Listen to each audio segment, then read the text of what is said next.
Sir, ಈಗ ಒಳ ಮೀಸಲಾತಿ ಬಗ್ಗೆ ಯಾಕಂದರೆ BJP ಸರ್ಕಾರ ಇದ್ದಂಥ ಸಂದರ್ಭದಲ್ಲಿ 15% ಇರುವಂಥ SC ಕಮ್ಯುನಿಟಿ 17% ರಿಸರ್ವೇಷನ್ ಹೆಚ್ಚು ಮಾಡಿದ್ದೀವಿ.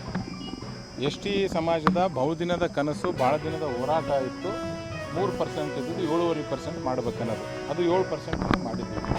ಆದರೆ ಇವತ್ತು ಸರ್ಕಾರ ಅದೇ 17 ಇದ್ದದ್ದು 15 ಮಾಡಿ, ಅದೇ 7 ಇದ್ದದನ್ನು 3 ಕೀಳಿಸಿದ್ದು ದೊಡ್ಡ ಅನ್ಯಾಯ ಇದೆ.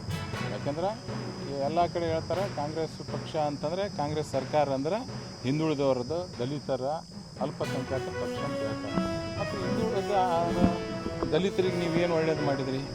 ಈ ದಲಿತರಿಗೆ ಎಲ್ಲರೂ ಏನು ಹೇಳ್ತಿರು, BJP ಅಧಿಕಾರಕ್ಕೆ ಬಂದ ತಕ್ಷಣ ಸಂವಿಧಾನವನ್ನು ಚೇಂಜ್ ಮಾಡ್ತದೆ, ರಿಸರ್ವೇಷನ್ ತೆಗಿತದೆ ಅಂತ ಎಲ್ಲರೂ ಹೇಳ್ತಿದ್ರೆ, ಅದೇ BJP ಅವ್ರ ಅಧಿಕಾರದಾಗಿದ್ದಾಗ 15 ಇದ್ದು 17% ರಿಸರ್ವೇಷನ್ ಹೆಚ್ಚು ಮಾಡಿದರು. 3% ಇರುವಂಥ ST ರಿಸರ್ವೇಷನ್ನು 7% ಹೆಚ್ಚು ಮಾಡಿದರು. ಈಗ ಯಾರು ತೆಗೆದ್ರು? ಕಾಂಗ್ರೆಸ್ ಅವರು ತೆಗ್ದರು. ಅಂದರೆ ಕಾಂಗ್ರೆಸ್ಸು ವೋಟ್ ಬ್ಯಾಂಕಿಗೋಸ್ಕರ ಮೋಸ ಮಾಡೋದು ಬಿಟ್ಟರೆ, ದಲಿತರಿಗೆ SC ST ವರ್ಗದವ್ರಿಗೆ ಮೋಸ ಮಾಡೋದು ಬಿಟ್ಟರೆ ಇದುವರೆಗೂ ಏನೂ ಮಾಡಿಲ್ಲ. ಭಾಷಣದಾಗೆಲ್ಲ ಅಷ್ಟೇ ಬದನೆಕಾಯಿ ತಿನ್ನಿಸ್ತಾರೆ ಹೊರತಾಗಿ ನಿಜ ತಟ್ಟೆಯಲ್ಲಿ ಅವ್ರು ಏನೂ ಬಡಿಸಂಗಿಲ್ಲ. ಅವ್ರಿಗೇನಿದ್ರು SC ST ಅವರು ಬೇಡಿಕೆಂತ ಇರಬೇಕು, ಅವ್ರು ಬಂದಾಗ ಅಪ್ಲಿಕೇಶನ್ ಕೊಟ್ಕೊಂತ ಇರಬೇಕು, ಅವ್ರ ಮನೆಗೆ ಒಳ್ಳೆ ಜಾಬ್ ಸಿಗಬಾರ್ದು, ಒಳ್ಳೆ ಎಜುಕೇಷನ್ ಸಿಗಬಾರ್ದು, ಯಾವಾಗಾರ ಓಣಿಗೆ ಹೋದಾಗ ನನಗೆ ಮನಿ ಆಗಿಲ್ಲ ಅಂತ ಕೇಳೋದು ಬಿಟ್ಟರೆ ಬೇರೆದು ಆಗಬಾರ್ದೋ ಒಂದು ಉದ್ದೇಶ ಕಾಂಗ್ರೆಸ್ಸಿಗಿದೆ. ಇದಕ್ಕೋಸ್ಕರ ಕೋರ್ಟಲ್ಲಿ ಸರಿಯಾದಂಥ ಹೋರಾಟ ಮಾಡಲಾರ್ದೇ, ಕೋರ್ಟಲ್ಲಿ ಯಾವುದು ದಾವೆ ಮಾಡಲಾರ್ದೇ, ಸುಮ್ಮನೆ ಒಂದು ಸ್ಟೇನು ವೆಕೆಂಟ್ ಮಾಡಿಸೋದಾಗಲಾರ್ದೇ ಇವತ್ತು ಈ ಪರಿಸ್ಥಿತಿಗೆ ತಂದು ನಿಲ್ಲಿಸಿದೆ. ನಿಜಕ್ಕೂ ಇದು ಮೊನ್ನೆ ಭಾಳ ನಾಚಿಕೆಗೇಡಿನ ವಿಷಯ. ಮತ್ತು ನಾನು ಸಮಾಜಕ್ಕೊಂದು ಮಾತು ಹೇಳ್ತೀನಿ, ಯಾವ ರಾಜಕಾರಣಿಗಳು ನಂಬಿ ಯಾವ ಸಮಾಜರು, ಯಾವ ಪಕ್ಷನೂ ಹೇಳ್ತೀನಿ, ಯಾವ ಪಕ್ಷನೂ ನಂಬಿ ಇರಬಾರ್ದು. ಇವತ್ತು ದಲಿತರು ಯಾವ ಥರ ಹೋರಾಟ ಮಾಡೋದಕ್ಕೆ ಅವರಿಗೆ ಬಲಗೈ ಸಮಾಜಕ್ಕೆ, ಎಡಗೈ ಸಮಾಜಕ್ಕೆ 5.25 ಕೊಟ್ಟರು ಅವರು. ಆ ಥರ ST ಸಮಾಜನೂ, ವಾಲ್ಮೀಕಿ ಸಮಾಜವೂ ಮತ್ತು ST ಸೇರುವಂಥ ಎಲ್ಲರೂ ಸ್ವಯಂ ಪ್ರೇರಿತವಾಗಿ ಹೋರಾಟ ಮಾಡಿದ ಮಾತ್ರ ನ್ಯಾಯ ಸಿಗ್ತದೆ. ಯಾರೋ ಒಬ್ಬರು ರಾಜೀವ್ ಗೌಡ್ರು ನಂಬಿ ಹೋರಾಟ ಮಾಡಿದ್ರೆ, ಯಾರೋ ಒಬ್ಬರು ಸತೀಶ್ ಜಾರಕಿಹೊಳಿ ಅವ್ರಿಗೆ ನಂಬಿ ಹೋರಾಟ ಮಾಡಿದ್ರೆ, ಯಾರು ಶ್ರೀರಾಮುಲು ನಂಬಿ ಹೋರಾಟ ಮಾಡಿದ್ರೆ ಸಾಧ್ಯ ಇಲ್ಲ. ಯಾಕಂದರೆ ನಮ್ಮ ಅಧಿಕಾರಕ್ಕೆ ಆಸೆಗೆ ನಾವು ಸಮಾಜನ ಬಲಿ ಕೊಟ್ಟು ಬಿಡ್ತೇವೆ.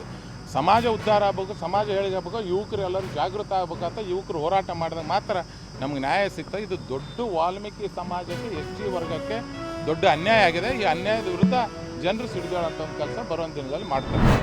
ವಾಲ್ಮೀಕಿ ಅವರ ಪುತ್ಥಳಿ ಅನಾವರಣ ಭಾಳ ದಿನಗಳ ಈ ಭಾಗದ ಜನಕ್ಕೆ ಬೇಡಿಕೆ ಆಗಿತ್ತು. ಇವತ್ತು ಅದನ್ನು ಲೋಕಾರ್ಪಣೆ ಮಾಡ್ತಾ ಇದ್ವಿ.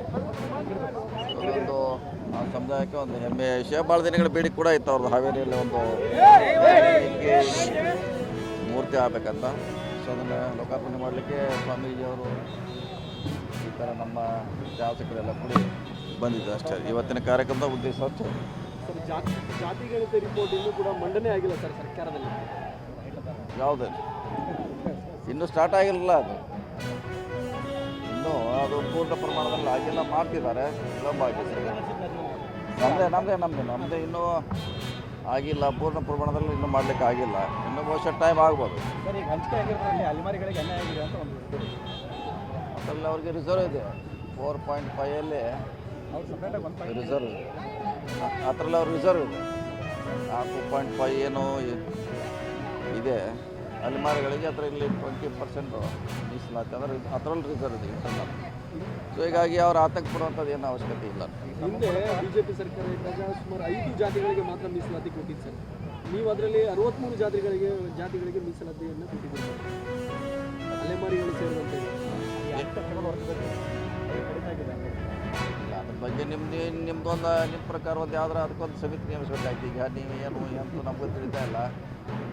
5 ಕೊಟ್ಟಿದ್ರು, ನೀವು 60 ಕೊಟ್ಟರೆ ಅಂದರೆ ಅದು ನ್ಯಾಯ ಸಿಕ್ಕಿರೋ ಇಲ್ಲ ಅಂತ ಅದು ನಮಗೆ ಕನ್ಫ್ಯೂಸ್ ಆಗ್ತದೆ. ನೋಡೋಣ, ಅದ್ರ ಬಗ್ಗೆ ಚಿಂತನೆ ಮಾಡೋಣ, ಚರ್ಚೆ ಮಾಡೋಣ.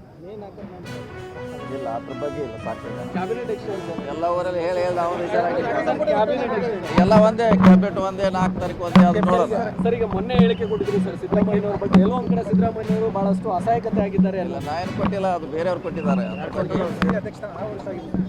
ಇಲ್ಲ, ಅದ್ರ ಬಗ್ಗೆ ಚರ್ಚೆ ಮಾಡಲಿಕ್ಕೆ ಈಗ ಏನಂತ ಸನ್ನಿವೇಶ ಇಲ್ಲ, ಸಂದರ್ಭ ಕೂಡ ಇಲ್ಲ.